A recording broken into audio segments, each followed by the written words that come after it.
Buenos días. El día de hoy hablaremos acerca de las acciones básicas de seguridad del paciente, del modelo de seguridad del paciente del SINASEAM. Particularmente estaremos hablando acerca de las metas internacionales de seguridad del paciente.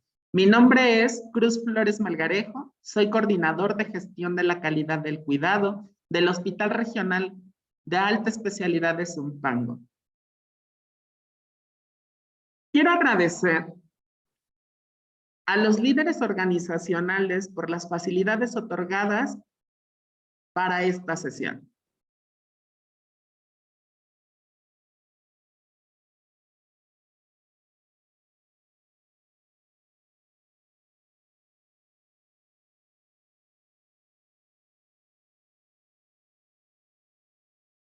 Calidad es hacer lo correcto y oportuno cuando nadie te está mirando. Henry Ford.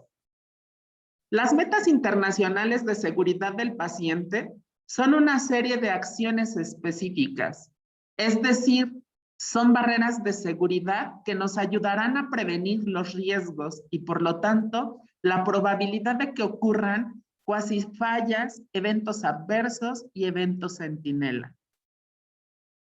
La clave para la implementación de las metas es llevar a cabo la acción o acciones específicas, es decir, las barreras de seguridad de las metas internacionales de seguridad para el paciente de manera correcta y en el momento oportuno, de tal manera que nos ayuden a disminuir el error en ciertos procedimientos clínicos específicos que se llevan a cabo durante todo el proceso de atención clínica a los pacientes dentro de las organizaciones en salud.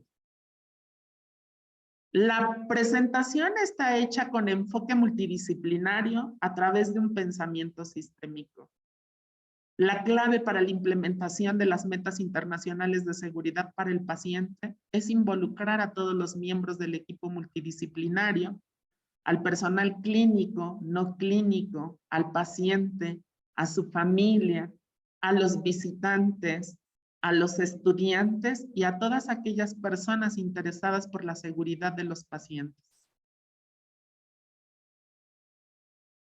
Enlistaremos a las 6 metas internacionales de seguridad para el paciente que se encuentran en el modelo de seguridad del paciente del SINASEAM.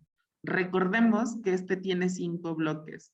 Uno de ellos son las acciones básicas para la seguridad del paciente, donde podemos encontrar las metas internacionales.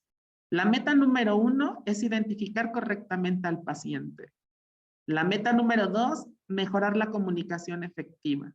La meta número 3, mejorar la seguridad de los medicamentos de alto riesgo. La meta número 4, procedimientos correctos. La meta número 5, reducir el riesgo de infecciones asociadas a la atención de la salud. La meta número 6, reducir el riesgo de daño al paciente por causa de caída. Esta presentación tiene un enfoque para responder a las preguntas ¿qué?, ¿cómo?, ¿cuándo?, ¿quién?, ¿para qué? Es decir, tenemos que entender que las metas internacionales de seguridad para el paciente se convierten justamente en eso, en un objetivo. Por lo tanto, todas las metas internacionales para la seguridad del paciente se convierten en un qué. ¿Qué quiero lograr? Identificación correcta del paciente. ¿Cómo lo voy a lograr? A través de la implementación de barreras de seguridad del paciente. Por ejemplo, para la meta 1, identificación correcta del paciente, debemos de utilizar al menos 2 datos de identificación antes de los momentos críticos. ¿Para qué aplicamos la identificación correcta del paciente a través de 2 datos de identificación antes de los momentos críticos? Lo utilizamos para identificar en forma confiable a la persona a quien está dirigido el servicio, el procedimiento o tratamiento y hacer que los mismos coincidan con la persona.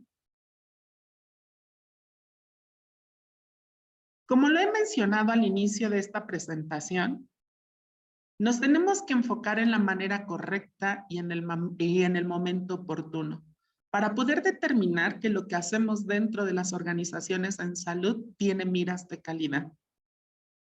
Identificación correcta del paciente la vamos a hacer con el uso de al menos 2 datos para identificar a un paciente. Repito, el nombre completo, la fecha de nacimiento y cualquier otro elemento de identificación considerado al interior de las organizaciones en salud. Este tercer elemento o los elementos que se crean conveniente incluir como elementos de identificación del paciente deberán de ser sometidos a votación dentro de los grupos colegiados, es decir, dentro del Comité de Calidad y Seguridad del Paciente, para que entonces sea autorizado, sea difundido y sobre todo se verifique la aplicación de los elementos de identificación del paciente. ¿En qué momentos vamos a identificar correctamente al paciente a través del nombre completo, la fecha de nacimiento y cualquier otro elemento de identificación? Es decir, ¿cuándo tendré que identificar correctamente al paciente? Antes de los momentos críticos. Los momentos críticos son antes de la administración de todo tipo de medicamentos, antes de la administración de infusiones intravenosas con fin profiláctico, diagnóstico o terapéutico, antes de la transfusión de hemoderivados, antes de la extracción de sangre u otras muestras para análisis clínicos, antes de la realización de cualquier otro tratamiento o procedimiento invasivo o de alto riesgo. Ojo, porque a continuación estaremos hablando un poco más de este momento crítico.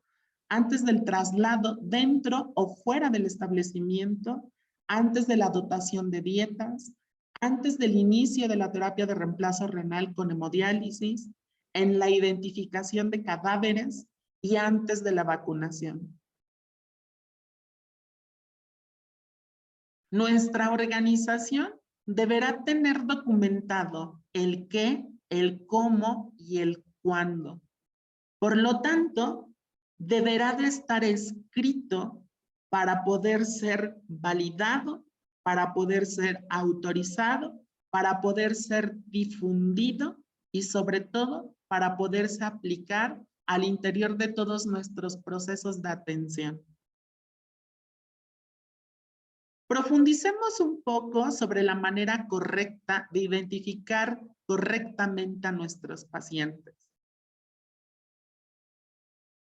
Al respecto, dentro de esta organización hemos determinado 2 elementos de estandarización que van ad hoc a las acciones esenciales de seguridad para el paciente. Consideramos como elementos de estandarización la tarjeta de cabecera o a pie de cama y el brazalete o pulsera para la identificación de los pacientes hospitalizados. Dentro de estos 2 elementos de identificación encontraremos el nombre completo, la fecha de nacimiento y un tercer elemento de identificación de nuestros pacientes que ha sido previamente validado, autorizado, difundido por el Comité de Calidad y Seguridad del Paciente. Estos elementos de estandarización de identificación correcta del paciente los deberá de portar el paciente en todo momento durante el proceso de atención. Repito, para pacientes que han sido hospitalizados. Sin embargo, en esta meta internacional de seguridad para el paciente, la identificación correcta del paciente es de suma importancia y no se limita únicamente a las personas hospitalizadas. También aquellos que acuden a la organización en salud para la atención ambulatoria. Por lo tanto, hemos considerado importante la creación de un documento que porte el paciente o su familiar durante todo el proceso de atención ambulatoria. A este le hemos denominado pasaporte, informe de salud y continuidad de los cuidados.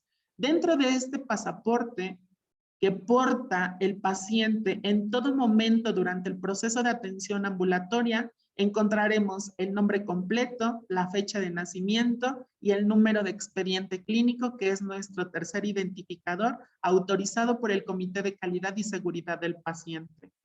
¿Cómo hacemos la identificación correcta del paciente, tanto para los procesos hospitalarios como para los procesos ambulatorios? Ocupamos 2 tipos de verificación, es decir, la verificación verbal y la verificación documental. La verificación verbal la realizamos entre los profesionales sanitarios en nuestros puntos de atención, preguntando al paciente cuál es su nombre completo, cuál es su fecha de nacimiento y en dado caso preguntamos el número de expediente.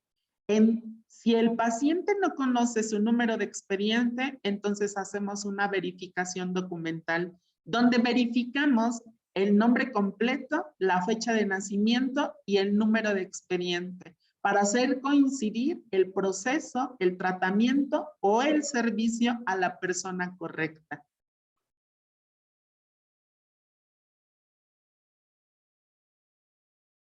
Dentro del proceso de identificación correcta del paciente, tenemos que estipular una política que establezca que identificamos de manera correcta a todos nuestros pacientes, incluidos el paciente hospitalizado, el paciente ambulatorio, a través de los identificadores como nombre completo, fecha de nacimiento o cualquier otro identificador validado, autorizado y difundido por el Comité de Calidad y Seguridad del Paciente. Dentro de esta política, dentro de esta documentación, debemos de incluir la forma de identificar a pacientes en situaciones peculiares. Por ejemplo, aquellos pacientes que llegan en grado de desconocidos, a las personas recién nacidas, a los productos de embarazos múltiples, aquellas personas que presentan alteración del estado de conciencia y cualquier otra posible variante que ponga en riesgo la seguridad del paciente. Por ejemplo, aquellas personas que presentan discapacidades sensoriales. Lo importante dentro de la documentación no solamente radica en el qué, en el cómo, en el cuándo y en el a quién. También tenemos que incluir la forma correcta en la que se deberá de realizar por los profesionales autorizados. Profundicemos un poco más en el momento oportuno, es decir, en el cuándo tendré que identificar de manera correcta al paciente, para lo cual retomo el proceso de atención dentro de las organizaciones prestadoras de salud o prestadoras de servicios de salud. Es decir, en este proceso que podemos esquematizar en 3 subprocesos, es decir, en el ingreso, en la atención y en el egreso. Estos momentos oportunos tendrán que ser establecidos de manera multidisciplinaria. El equipo multidisciplinario que participe en la identificación de momentos oportunos tendrá que establecer bien cuáles son aquellos momentos críticos que pertenecen al ingreso, cuáles son aquellos momentos críticos que pertenecen a la atención y cuáles son aquellos momentos críticos que pertenecen al egreso. Los momentos críticos los hemos mencionado con antelación. Sin embargo, tendremos que profundizar un poco en el momento crítico antes de la realización de cualquier otro tratamiento o procedimiento invasivo o de alto riesgo, debido a que debe de estar documentado, debe de estar validado, debe de estar autorizado y difundido a través de los comités de calidad y seguridad del paciente.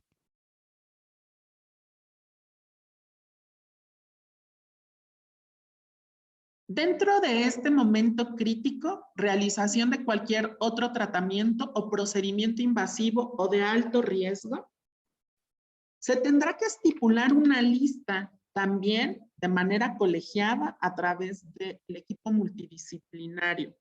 Se tendrán que enlistar cuáles son aquellos procedimientos en los que debemos de identificar correctamente a nuestro paciente. En el modelo de seguridad del SINASEA nos enlistan algunos procedimientos invasivos o de alto riesgo donde debemos de identificar correctamente al paciente. Sin embargo, la identificación correcta del paciente se llevará siempre y cuando se realicen dentro de la organización. Es decir, habrá organizaciones que no contemplen esta lista y por lo tanto no están obligados a realizarlos. Pero que quede claro que el grupo multidisciplinario encargado de identificar aquellos procedimientos invasivos o de alto riesgo donde se requiere la identificación correcta del paciente puede aumentar o puede disminuir de acuerdo a la cartera de servicios de la organización en salud donde trabajemos. Estos procedimientos invasivos o de alto riesgo, donde se debe de llevar a cabo la identificación correcta del paciente con 2 datos de identificación como el nombre completo, la fecha de nacimiento y en nuestro caso el número de expediente, son los procedimientos quirúrgicos, la toma de biopsias, los procedimientos odontológicos, la colocación y retiro de dispositivos, como sondas pleurales, urinarias, catéteres, dispositivos intrauterinos, catéteres de hemodiálisis, entre otros. Un quinto procedimiento invasivo de alto riesgo es la terapia electroconvulsiva, la colocación de accesos vasculares.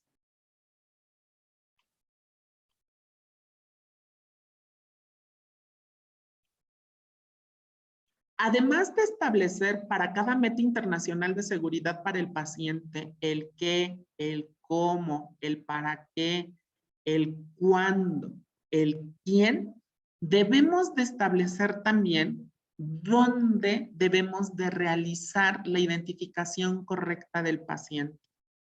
En nuestro proceso de atención, es decir, en el ingreso, en la atención y el egreso, tenemos varios puntos de contacto en diferentes áreas o servicios. Esos puntos de contacto deberá de realizarse de manera peculiar y de manera bien establecida a través de los identificadores como nombre completo y fecha de nacimiento, la identificación correcta del paciente. Donde haya una interacción entre un paciente y un servidor público, deberá de haber una identificación correcta del paciente a través del nombre completo, la fecha de nacimiento y los otros elementos u otro elemento de identificación considerado, validado, autorizado y difundido por el Comité de Calidad y Seguridad del Paciente. ¿Quién es el responsable de la identificación correcta del paciente? Las responsabilidades también deben de estar documentadas dentro del proceso de identificación correcta del paciente. Dice el modelo de seguridad del paciente que es el personal con las competencias necesarias. Por lo tanto, todo aquel servidor público que tiene contacto interpersonal con un paciente deberá de identificarlo a través de nombre completo, fecha de nacimiento y el identificador o identificadores autorizados y difundidos por el Comité de Calidad y Seguridad del Paciente. Debemos de recordar que la identificación correcta del paciente no es un procedimiento ni un proceso aislado. Debemos de verlo con un enfoque sistémico. Debemos de recordar que donde termina mi proceso, comienza el de alguien más. El pensamiento sistémico deberá de imperar en todos y cada uno de nosotros. Involucrarnos y hacer posible la identificación correcta del paciente para disminuir la probabilidad de incidentes relacionados con la seguridad del paciente.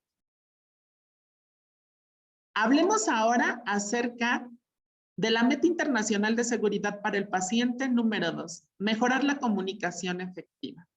¿Qué es lo que queremos lograr?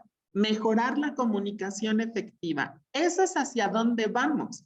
Por lo tanto, por eso se llaman metas internacionales de seguridad para el paciente. ¿Qué es lo que quiero lograr?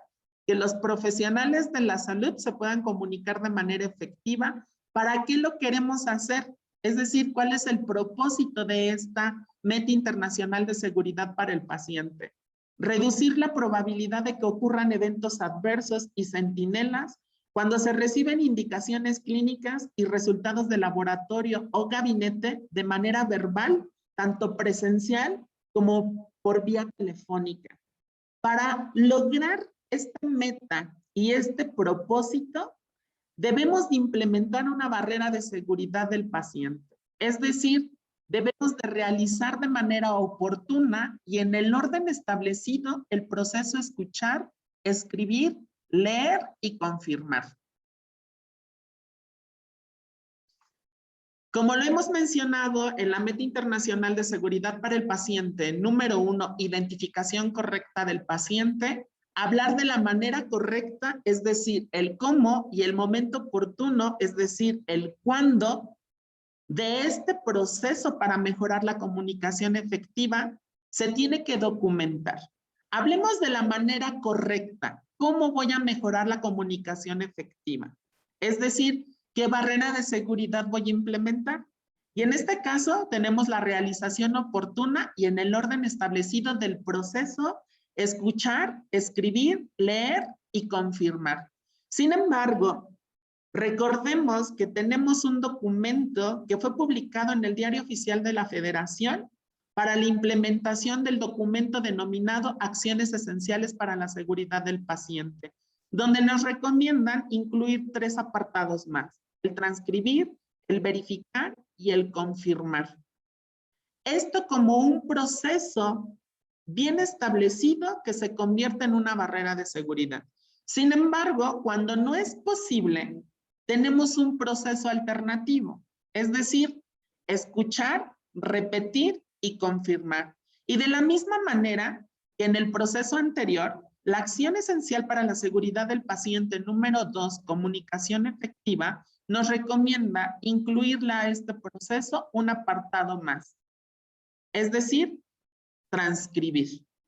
¿En qué momentos oportunos, cuándo voy a aplicar este proceso de escuchar, escribir, leer y confirmar, o escuchar, repetir y confirmar en los momentos críticos? Estos momentos críticos son la recepción de resultados de laboratorio y gabinete por vía verbal o por vía telefónica, en la recepción de órdenes o indicaciones clínicas por vía verbal o telefónica, en las situaciones de urgencia, en procedimientos quirúrgicos invasivos o de alto riesgo. Para poder establecer en qué momentos y la manera correcta, se tienen que identificar los riesgos, se deben de identificar las situaciones. La identificación corre a cuenta de un grupo multidisciplinario para que todos entonces estemos colaborando y el trabajo en equipo sea visible.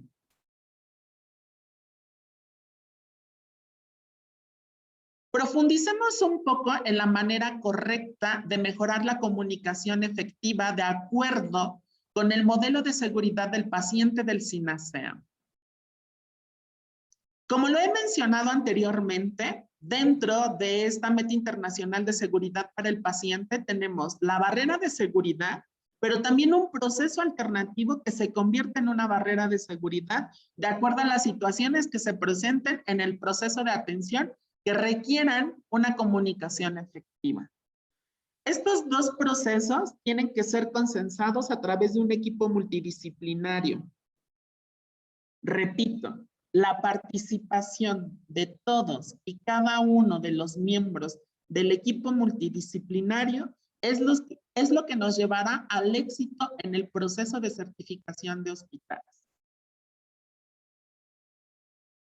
Como podemos ver en esta diapositiva, la barrera de seguridad es escuchar, escribir, leer y confirmar, más los 3 apartados recomendados por la acción esencial para la seguridad del paciente. Nuestro proceso alternativo es escuchar, repetir, confirmar y transcribir como apartado recomendado por la acción esencial para la seguridad del paciente. Ahora, profundicemos un poco del momento oportuno, es decir, ¿cuándo voy a aplicar el proceso? Escuchar, escribir, leer y confirmar. Recordemos que este proceso se deberá de aplicar cuando recibo órdenes, indicaciones clínicas o resultados por vía telefónica, pero también lo puedo ocupar en la recepción de órdenes, indicaciones clínicas o resultados por vía verbal. Ojo, la vía telefónica y la vía verbal son 2 situaciones diferentes. La vía verbal se refiere más a aquellas situaciones presenciales donde no hay una prescripción. Y por vía telefónica es a través de nuestro aparato telefónico, ya sea un teléfono celular o bien una extensión telefónica intrahospitalaria. Profundicemos en el momento oportuno de la aplicación del proceso escuchar, repetir y confirmar para lograr una mejor comunicación efectiva. Este proceso, repito, escuchar, repetir y confirmar, se deberá de llevar a cabo en situaciones de urgencia, en procedimientos quirúrgicos invasivos o de alto riesgo.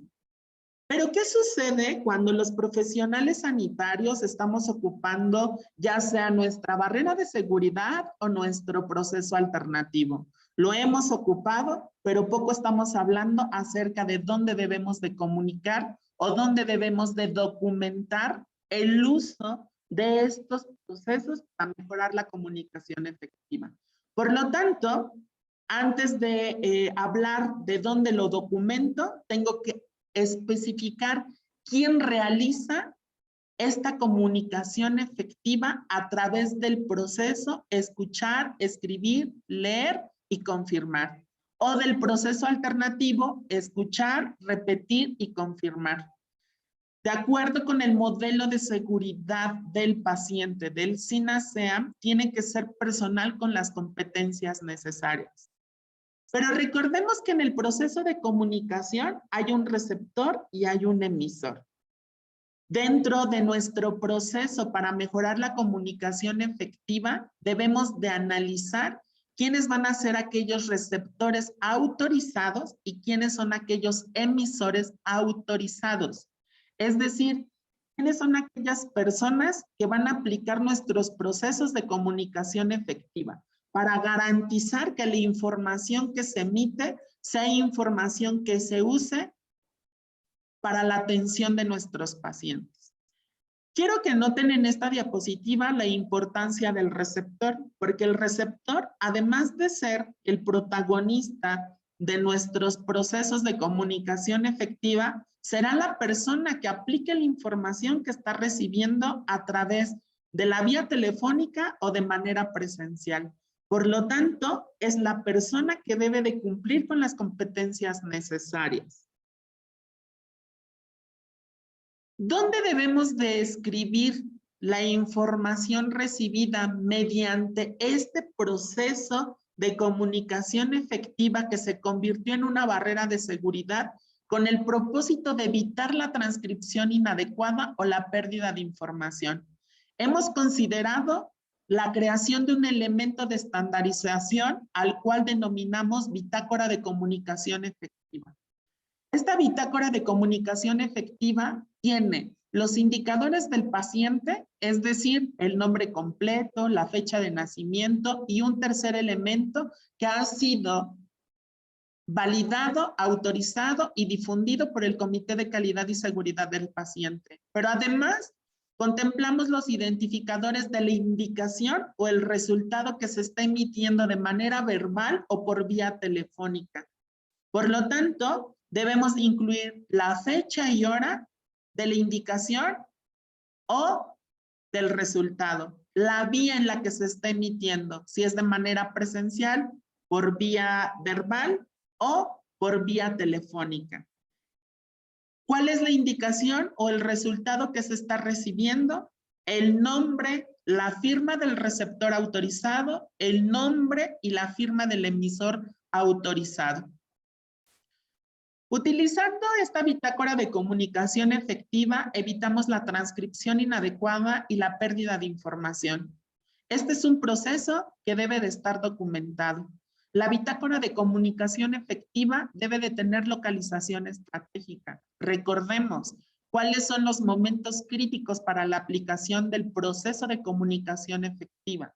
Una vez que nosotros hemos identificado cuáles son las situaciones que nos harán utilizar la comunicación efectiva, debemos de garantizar que en estos lugares se cuente con una bitácora de comunicación efectiva.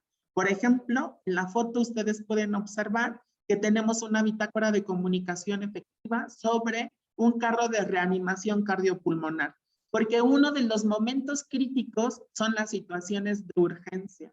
Y una situación de urgencia es una parada cardiorrespiratoria, donde vamos a ocupar el proceso escuchar, repetir y confirmar. Y por lo tanto, debe de estar documentado en nuestra bitácora de comunicación efectiva.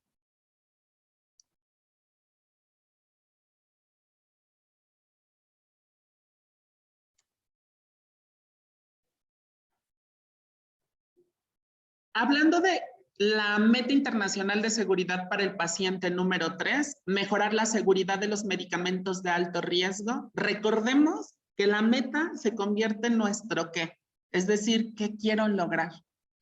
Y en este sentido, pues queremos mejorar la seguridad de los medicamentos de alto riesgo.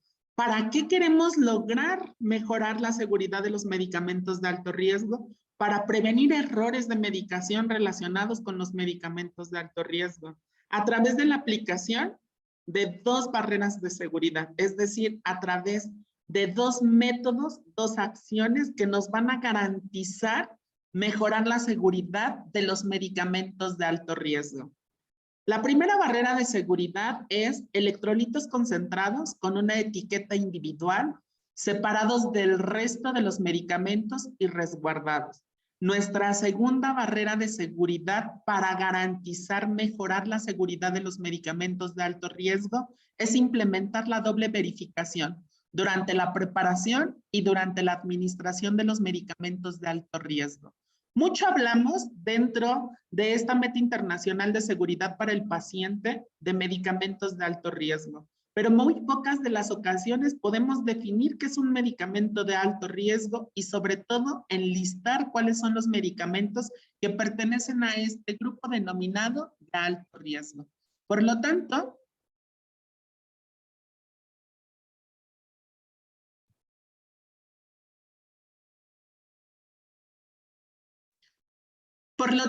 hablaremos de los medicamentos de alto riesgo. Esta lista de medicamentos de alto riesgo la encontramos en el modelo de seguridad del paciente del SINASEA. Enlistamos a los electrolitos concentrados, a la quimioterapia, a los radiofármacos, a las insulinas y a los anticoagulantes que se administran por vía parenteral. Una vez definidos cuáles son los medicamentos de alto riesgo, la meta internacional de seguridad para el paciente, mejorar la seguridad de medicamentos de alto riesgo, tiene un enfoque peculiar sobre los electrolitos concentrados. Sin embargo, no deja fuera los demás medicamentos de alto riesgo. Y si hacemos un análisis versus las acciones esenciales para la seguridad del paciente, podemos observar que garantizar la seguridad en el proceso de medicación va ligado con esta meta internacional de seguridad para el paciente. Hablemos de la manera correcta y del momento oportuno para mejorar la seguridad de los medicamentos de alto riesgo.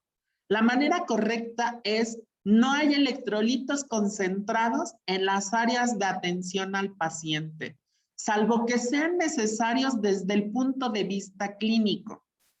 Para que nosotros podamos determinar si son necesarios desde el punto de vista clínico o no, debimos de haberlo sometido a un consenso colegiado, es decir, a través de un equipo multidisciplinario.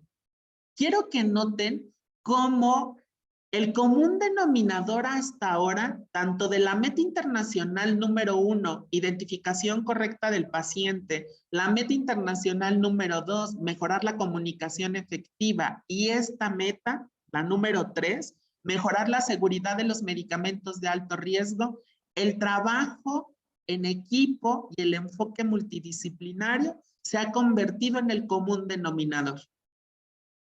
Otra manera correcta de mejorar la seguridad de los medicamentos de alto riesgo es que los electrolitos concentrados se deben de etiquetar con una alerta visual individual, independientemente de la etiqueta que deben de traer en conformidad con la norma oficial mexicana 072 del etiquetado de medicamentos y productos herbolarios. ¿Cuál es el momento oportuno para hablar del retiro de los electrolitos concentrados de las áreas de atención al paciente y de las alertas visuales individuales? El momento oportuno es el almacenamiento. Este almacenamiento, que pertenece a la cadena farmacoterapéutica, la debemos de garantizar siempre con miras de seguridad de nuestros pacientes, para evitar algún error de medicación donde se involucren los medicamentos de alto riesgo. Tanto la manera correcta y el momento oportuno de esta meta internacional de seguridad para el paciente número 3, mejorar la seguridad de los medicamentos de alto riesgo, debe de estar documentada. Previo análisis y previa identificación por un grupo multidisciplinario. Profundicemos un poco más acerca de la manera correcta, es decir, de esta meta que es no tener los electrolitos concentrados en los servicios de atención clínica, salvo que sea sumamente necesario de acuerdo a las condiciones clínicas de nuestro paciente. Esta manera correcta, entonces, también nos las podríamos responder con una pregunta como ¿dónde? ¿Dónde deberé de almacenar los medicamentos de alto riesgo, particularmente los electrolitos concentrados? La respuesta es en las áreas donde es crítico almacenar de manera permanente electrolitos concentrados. Por ejemplo, en aquellas áreas como las urgencias, como las unidades de cuidados intensivos, etcétera. Pero siempre y cuando todo mundo sepa que es normal y que es correcto encontrar dentro de estos servicios, dentro de estas áreas, electrolitos concentrados. La mejor evidencia científica disponible nos dice que los electrolitos concentrados deben de estar centralizados su almacenamiento. Es decir, deben de estar en una farmacia intrahospitalaria y salir de la farmacia intrahospitalaria poco antes de su administración para garantizar la seguridad de estos medicamentos considerados de alto riesgo. ¿Cómo vamos a hacerlo? Si nosotros tenemos la necesidad organizacional de tener almacenados los electrolitos en áreas críticas como urgencias, unidades de cuidados intensivos, debemos de garantizar que estos electrolitos concentrados o estos medicamentos de alto riesgo se encuentran separados del resto de los medicamentos. ¿Por qué? Pues para evitar una confusión. Si nosotros logramos esto, estamos coadyuvando a mejorar la seguridad de los medicamentos de alto riesgo. Otra de las preguntas que nos surgen para determinar la manera correcta de esta barrera de seguridad del paciente para garantizar, mejorar la seguridad de los medicamentos de alto riesgo es ¿por cuánto tiempo tengo que tener almacenados los electrolitos concentrados dentro de aquellas áreas que he considerado como áreas críticas para poder almacenarlos? La organización, a través de un grupo multidisciplinario, tendrá que definir el tiempo máximo de permanencia con el fin de reducir el tiempo en que se encuentran estos electrolitos concentrados, estos medicamentos de alto riesgo en las áreas de atención. La manera correcta, es decir, el cómo, el dónde, el cómo y el cuánto tiempo, particularmente para esta meta internacional de seguridad para el paciente, mejorar la seguridad de los medicamentos de alto riesgo, tiene la intención de disminuir la posibilidad de que se presenten errores con electrolitos concentrados en las áreas de atención a pacientes.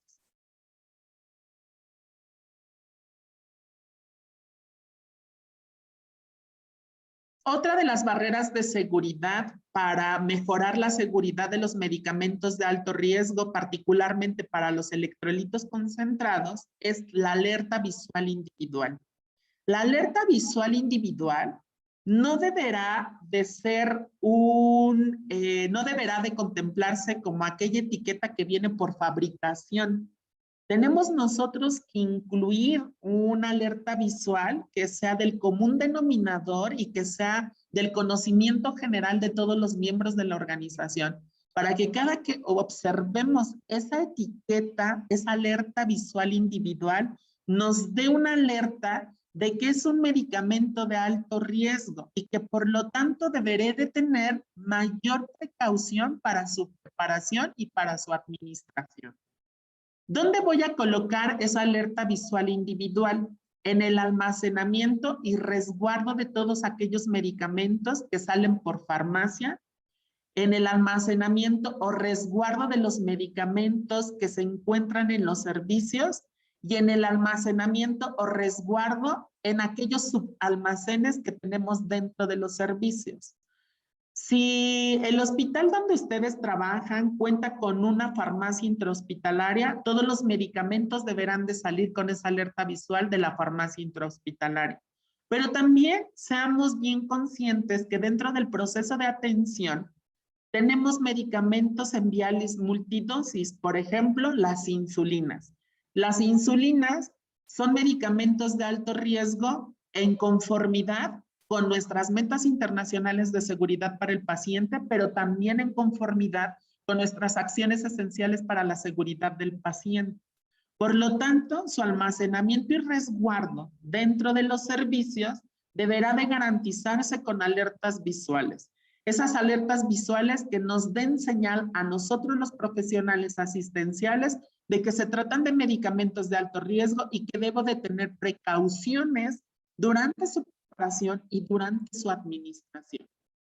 También dentro de los servicios hospitalarios contamos con subalmacenes. Esos subalmacenes son los carros de reanimación cardiopulmonar, también conocidos como carros rojos en algunas instituciones, las cajas de emergencia obstétrica, por ejemplo, la caja rosa, la caja guinda, la caja de atención al infarto agudo al miocardio, que son subalmacenes de emergencia. Se me viene a la mente ahora los carros de reanimación cardiopulmonar, donde contamos con algunos electrolitos concentrados. Además de tenerlos separados porque están dentro de nuestros carros de reanimación en los servicios críticos previamente definidos por un grupo multidisciplinario, también deberé de tener una alerta visual que diga que son medicamentos de alto riesgo, que debo de aplicar la doble verificación en la preparación y en la administración. Por lo tanto, con estos tres ejemplos podemos dar cumplimiento cabal a la barrera de seguridad de esta meta internacional para la seguridad del paciente. Otra de las barreras de seguridad para el paciente que se convierte en nuestra manera correcta, es decir, el cómo, es realizar la doble verificación por dos personas competentes en el momento mismo en que se preparan y administran los medicamentos. Esta doble verificación, para lograr mejorar la seguridad de los medicamentos de alto riesgo, se deberá de llevar a cabo en momentos oportunos, es decir, antes y durante los momentos críticos. En esta institución consideramos importante no solamente verificar la doble verificación, válgase la redundancia, o realizar la doble verificación durante los momentos críticos. Consideramos importante también realizar la doble verificación antes de los momentos críticos. Por lo tanto, para nosotros, el momento oportuno es antes y durante la preparación de la medicación de alto riesgo, antes y durante la administración de la medicación de alto riesgo. Y quiero repetir cuáles son esos medicamentos de alto riesgo para que a todos nosotros nos quede claro bien sobre cuáles son esos medicamentos que debemos de poner mayor atención por recomendación del modelo de seguridad del paciente del SINASEA. Electrolitos concentrados, quimioterapéuticos, radiofármacos, insulinas y anticoagulantes vía parenteral. Tanto la forma o la manera correcta como el momento oportuno deberán de ser documentados y deberán de estar dentro del proceso para mejorar la seguridad de los medicamentos de alto riesgo. Pero no solamente en escrito, deberá de difundirse y deberá de verificarse su aplicación consciente. Hablemos un poquito más acerca de la doble verificación en la seguridad de los medicamentos de alto riesgo. La doble verificación se va a llevar a cabo en la preparación de los medicamentos de alto riesgo que ya hemos determinado. Repito, nuestra meta internacional de seguridad para el paciente dentro del modelo de seguridad del paciente del SINASEAM se enfoca a electrolitos concentrados. Sin embargo, al enlistarnos los medicamentos considerados de alto riesgo, debemos de aplicarlo no únicamente en electrolitos concentrados, sino en todos aquellos medicamentos que han sido enlistados en este modelo. También la doble verificación la tengo que llevar antes y durante la administración de los medicamentos de alto riesgo. Mucho hablamos de la doble verificación, pero pocos de nosotros, o quizá lo realizamos de una manera, o quizá lo realizamos de otra manera, pero la intención es que todas las organizaciones en salud logremos estandarizar la forma de aplicación de esta barrera de seguridad para mejorar la seguridad de los medicamentos de alto riesgo. La doble verificación implica dos responsables, es decir, dos personas competentes quienes van a realizar esta barrera de seguridad para garantizar la seguridad de los medicamentos de alto riesgo. La primera persona competente va a realizar la acción, es decir, va a preparar el medicamento de alto riesgo y la segunda va a verificar ese proceso de manera consciente. Es decir, va a verificar de manera consciente la preparación de un medicamento de alto riesgo. ¿Para qué hacemos esta doble verificación? Lo hacemos justamente para identificar errores que puedan impactar a nuestros pacientes, que puedan generar un evento adverso o un evento centinela. Por lo tanto, en nuestra organización deberá definir dónde, es decir, cuáles son las áreas o servicios que implementen la doble verificación antes y durante la preparación y administración de los medicamentos de alto riesgo. Estas dos personas competentes deberán de realizar esta doble verificación conscientes de que podemos detener un incidente relacionado con la seguridad del paciente, que puede quedarse solamente como una cuasi falla, porque esa es la intención de tener una segunda persona que verifique de manera consciente el proceso de preparación o de administración de medicamentos de alto riesgo, para detener las posibles fallas, para detener los errores que puedan impactar directamente sobre la seguridad de nuestros pacientes.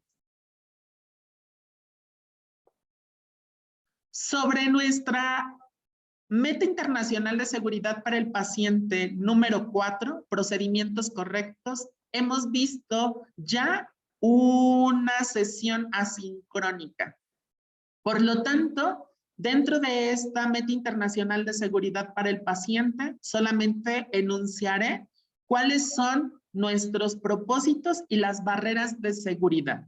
La barrera de seguridad para la meta internacional de seguridad para el paciente, procedimientos correctos, es implementar el protocolo universal antes de realizar procedimientos quirúrgicos, tanto dentro y fuera del quirófano. Otra de las barreras de seguridad de los procedimientos correctos es implementar el tiempo fuera, al menos antes de realizar procedimientos de terapia de reemplazo renal con hemodiálisis, radioterapia y administración de hemocomponentes.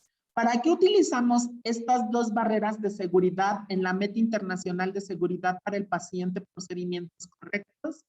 Es decir, ¿cuál es el propósito de las barreras de seguridad? Prevenir errores que involucren procedimientos en el sitio anatómico, procedimiento o paciente incorrecto. Por lo tanto, esta meta internacional de seguridad para el paciente tiene una vinculación estrecha con nuestra meta internacional de seguridad para el paciente. Número 1, identificar correctamente al paciente. Con nuestra meta internacional de seguridad para el paciente número 2, es decir, mejorar la comunicación efectiva debido a la aplicación del checklist de cirugía segura. Y con nuestra meta número 3, es decir, mejorar la seguridad de los medicamentos de alto riesgo, debido a que durante los procesos quirúrgicos, los procedimientos quirúrgicos que se realizan dentro y fuera del quirófano o en aquellos procedimientos de alto riesgo que ha considerado nuestra institución, se utiliza medicación. Y al utilizarse medicación, nosotros debemos de garantizar la seguridad en el proceso.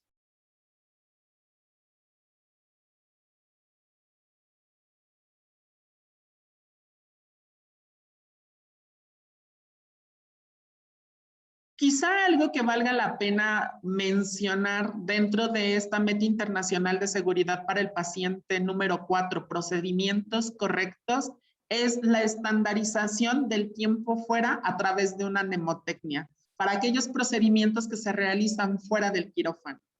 Esta mnemotecnia es ITA. Para nosotros, ya dentro de este hospital es ITA, así sin una pausa. ¿Qué significa? Identifíquese, es decir, tendré que decir mi nombre, soy Cruz Flores Melgarejo, soy el enfermero.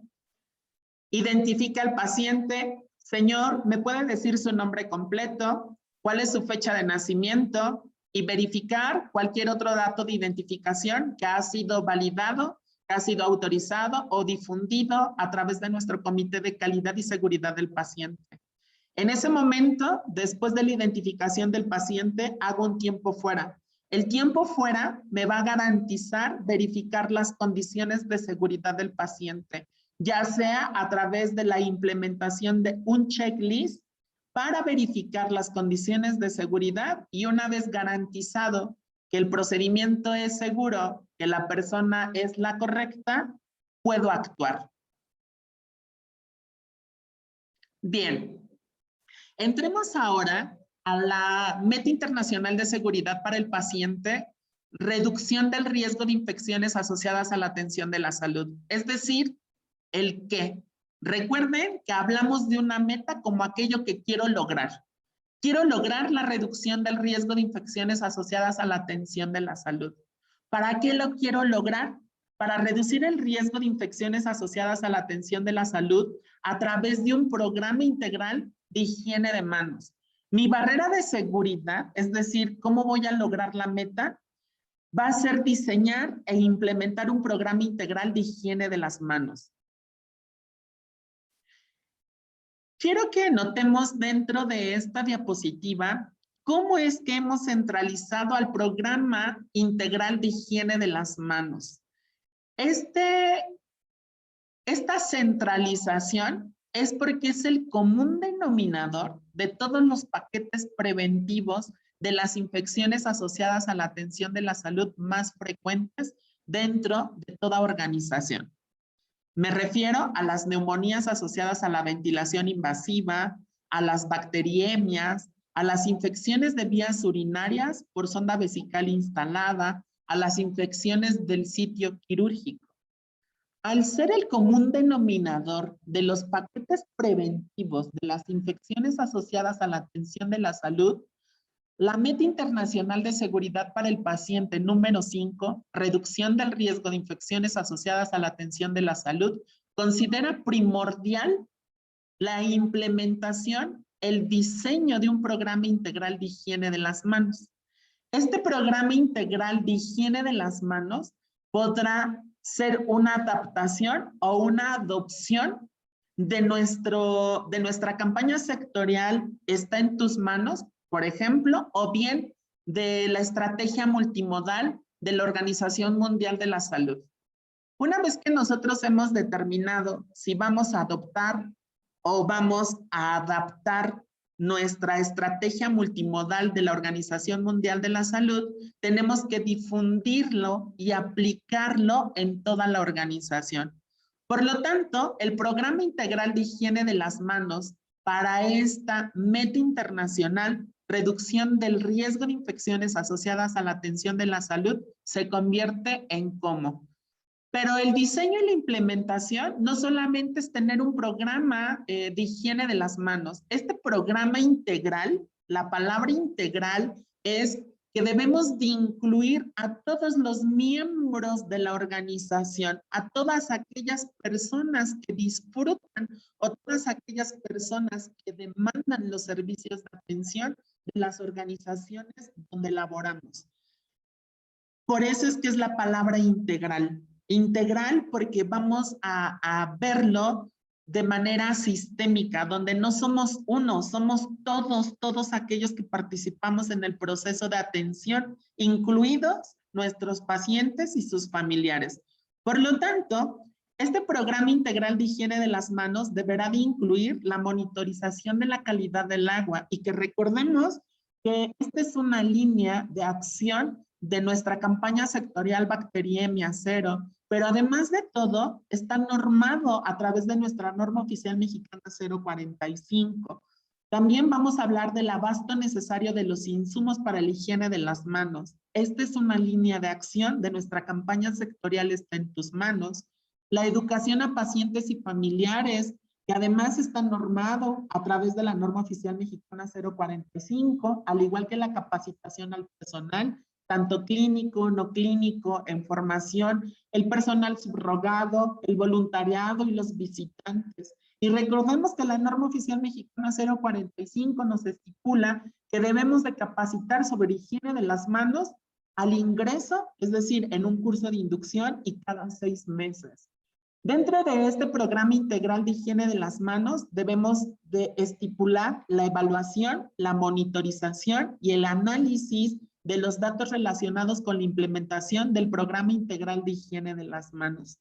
Repito, este programa integral de higiene de las manos debe de estar documentado y su documentación deberá de haber sido a través de equipos de trabajo multidisciplinario.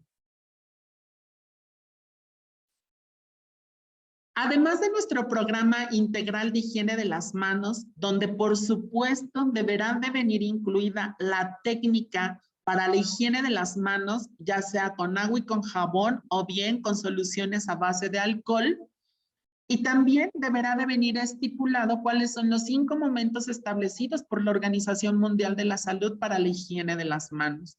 Por lo tanto, voy a mencionar cuáles son aquellos momentos oportunos para realizar higiene de las manos.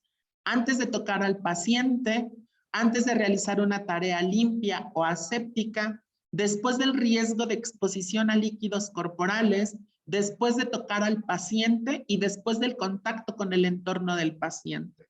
La higiene de las manos con agua y con jabón deberá de realizarse en estos momentos establecidos por la Organización Mundial de la Salud. O bien, la higiene de las manos con soluciones a base de alcohol deberá de realizarse de acuerdo a estos 5 momentos establecidos por la Organización Mundial de la Salud. Como hemos venido mencionando en varias de las metas internacionales de seguridad para el paciente, es importante que hagamos corresponsable a nuestros pacientes y a sus familiares en el derecho a su seguridad. Por lo tanto, en esta meta internacional de seguridad para el paciente, reducción del riesgo de infecciones asociadas a la atención de la salud, creemos conveniente ligarlo a los 10 objetivos de seguridad para el paciente. Y uno de los 10 objetivos, recordemos, es la corresponsabilidad. El paciente deberá de ser corresponsable de las medidas o de las acciones básicas de seguridad para él mismo. Hablemos ahora acerca de la meta internacional de seguridad para el paciente, reducir el riesgo de daño al paciente por causa de caídas. ¿Cómo vamos a lograr reducir el riesgo de daño al paciente por causa de caídas? Con la evaluación y reevaluación del riesgo de caídas en todos los pacientes. Ojo, vamos a evaluar y reevaluar a todos los pacientes para determinar su riesgo de caídas y vamos a priorizar aquellos pacientes que presentan alto riesgo. ¿Para qué vamos a hacer esta barrera de seguridad? Para identificar el riesgo de caídas en cada paciente, para implementar medidas que reduzcan la probabilidad de que se caiga. Si bien es cierto, una vez que nosotros evaluamos y reevaluamos el riesgo de caídas, implementamos medidas básicas para todos, en esta meta internacional de seguridad para el paciente, la esencia es la priorización de aquellos que presentan un riesgo alto de caídas. Para entonces, focalizar nuestra atención a hacer e implementar estrategias que nos ayuden a reducir el riesgo de que esa persona sufra una caída o sufra un daño a causa de las caídas. ¿Cuál es la manera correcta y el momento oportuno para reducir el riesgo de daño al paciente por causa de caídas? La manera correcta es evaluar y reevaluar el riesgo de caídas a través de la escala de valoración del riesgo de caídas. Dentro de nuestra organización hemos determinado como un instrumento la escala de valoración del riesgo de caídas que viene en el protocolo para la prevención de riesgo de caídas que ha sacado la Dirección General de Calidad y Educación en Salud. Esta escala de valoración de riesgo de caídas se aplica a todas las personas hospitalizadas y a aquellas personas que reciben tratamientos ambulatorios. ¿Cuándo vamos a aplicar la evaluación y la reevaluación del riesgo de caídas a través de la escala de valoración del riesgo de caídas? Durante los momentos críticos, es decir, en el primer contacto, en la evaluación inicial del paciente hospitalizado, en el cambio de turno, cambio de área o servicio, en el cambio en el estado fisiológico, es decir, en el estado de salud del paciente, y al término del tratamiento o procedimiento realizado a nuestro paciente. Profundicemos un poco más sobre la manera correcta. Cuando nosotros veamos esos tres elementos gráficos, la palomita verde, el rompecabezas unidos por 4 manitas y la lupita, quiere decir que es un proceso que se debe de escribir y que debe de escribirse en conjunto, es decir, con un enfoque multidisciplinario. ¿Cómo vamos a reducir el riesgo de daño al paciente por causa de caídas? Tenemos que estipular dónde, es decir, dónde voy a hacer la evaluación y la reevaluación. Tengo que determinar las áreas, los momentos y los procedimientos que involucran a pacientes con necesidades de evaluación y reevaluación del riesgo de caídas. Por lo tanto, es importante que para determinar las áreas, los momentos o los procedimientos, lo hagamos de manera colegiada, porque cada uno de nosotros, es decir, los miembros del equipo multidisciplinario, participamos en diferentes momentos del proceso de atención y cada uno de nosotros podemos identificar cuáles son aquellos momentos o procedimientos que requieren que mi paciente sea identificado como una persona con alto riesgo de caídas. ¿Cómo lo voy a hacer? De manera estandarizada, con criterios específicos que permitan identificar a todos los pacientes con riesgo. Ojo, si es necesario utilizar 2 escalas de evaluación del riesgo de caídas, uno para pacientes hospitalizados, otro para pacientes ambulatorios, lo podemos realizar, siempre y cuando sea un proceso, repito, que ha sido analizado por un equipo multidisciplinario y que ha sido documentado de manera correcta. ¿Quién va a realizar la evaluación o la reevaluación del riesgo de caídas? Personal con competencias necesarias. Ese personal con competencias necesarias no solamente tendrá que cumplir con las competencias de aplicación de la escala o de las escalas para la estratificación o identificación del riesgo de caídas. También deberá de tener las competencias necesarias para llevar medidas de reducción del riesgo. Es decir, identifica que una persona tiene riesgo alto de caídas, en ese momento pone en marcha un plan para reducir el riesgo alto de caídas en la persona que ha evaluado. Y esto va en concordancia con los factores intrínsecos o con los factores extrínsecos identificados en la persona a la que se ha evaluado o reevaluado con las herramientas previamente establecidas. ¿Para qué hacemos una evaluación, una reevaluación del paciente? Para educar e involucrar también a los pacientes y su familia en las medidas de prevención. Es importante hacerlos corresponsables de todas las estrategias y de todas las barreras de seguridad que podamos implementar nosotros para garantizar la seguridad durante el proceso de atención. Repitamos un poco sobre cuáles son aquellos momentos donde debo de evaluar el riesgo de caídas en los pacientes. Mencionábamos en el primer contacto y en la evaluación inicial del paciente hospitalizado. ¿Con qué intención evaluamos el riesgo de caídas en estos dos pacientes? Para implementar las medidas necesarias tendientes a reducir el riesgo de caídas.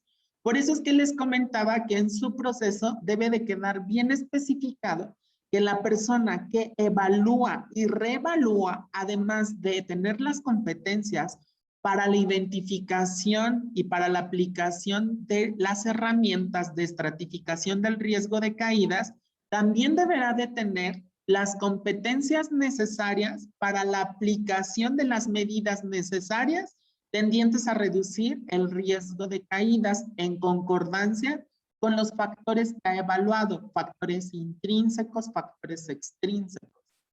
Cuando hablamos de reevaluación del riesgo de caídas del paciente, debemos de estipular también en qué momentos, pero sobre todo los intervalos que nos van a ayudar a identificar oportunamente cualquier cambio en el estado del paciente. Es decir, nos ayuda a identificar si ese riesgo de caídas ha sufrido alguna modificación.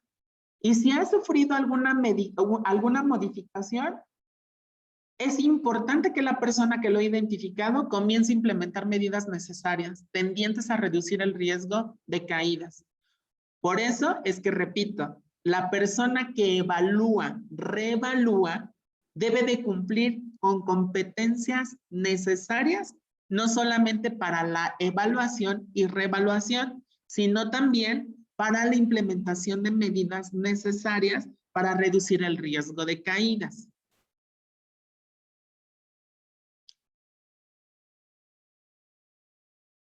Bien, un común denominador, y quizá a lo mejor no lo mencioné de manera particular o específica en cada meta internacional de seguridad para el paciente, es este elemento medible que vamos a encontrar en las 6 metas internacionales de seguridad para el paciente, que dice medir, analizar y transformar los datos en conocimiento útil.